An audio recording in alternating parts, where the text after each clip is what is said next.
What's up, y'all? I'm Elaine, and this is Deep Red Perfect Blue, where we talk horror and all things spooky. It's time to rank my top 10 A24 horror movies. Let's go.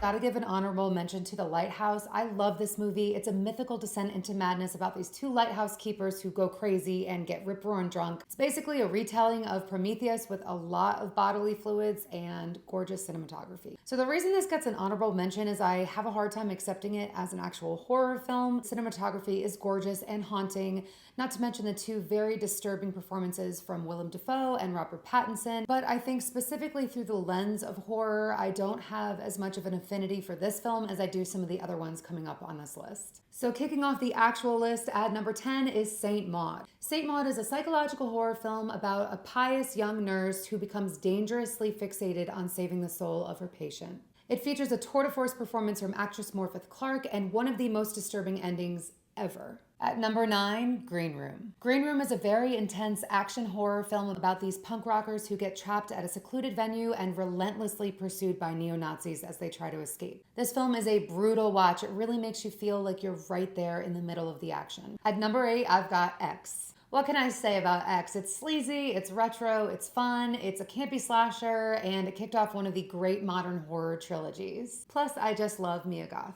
At number 7, I have Under the Skin. Under the Skin is about an alien disguised as ScarJo driving around Scotland, luring unsuspecting men into her van to harvest them in very art house ways. I think you can definitely make the argument that this one is more sci-fi than it is horror, but there's this palpable sense of dread throughout. The music is terrifying.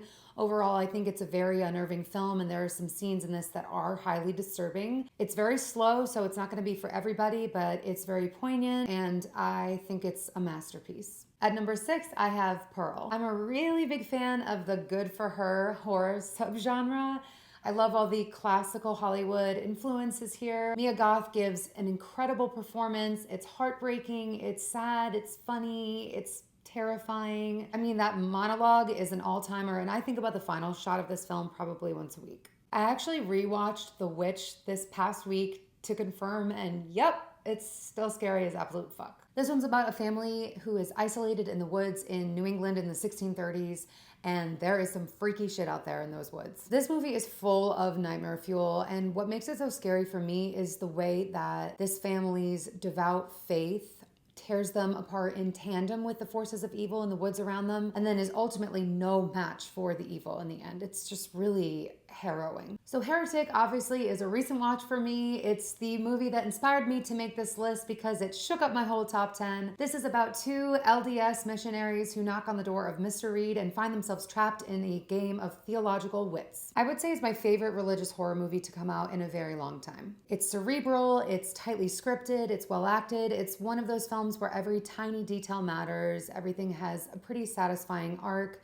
but you're left with a lot to think about. At number 3 is Talk to Me. I really struggled with where to put this on the list because I love it just as much as the last 3 I mentioned, but if we're being honest here, Talk to Me is the last movie to legitimately scare me in the theaters. I'm talking raised pulse, watching through my fingers, leaving the theater emotionally exhausted.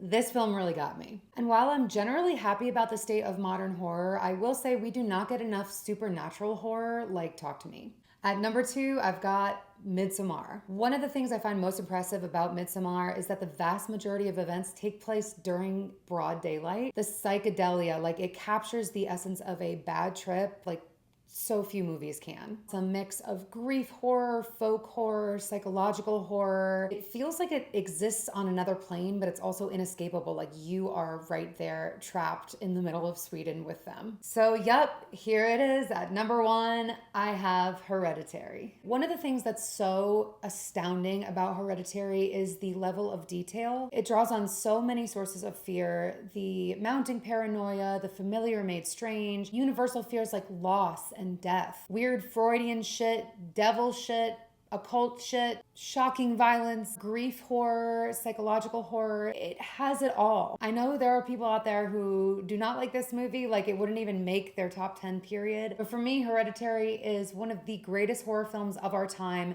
10 out of 10, no notes, and you cannot convince me otherwise.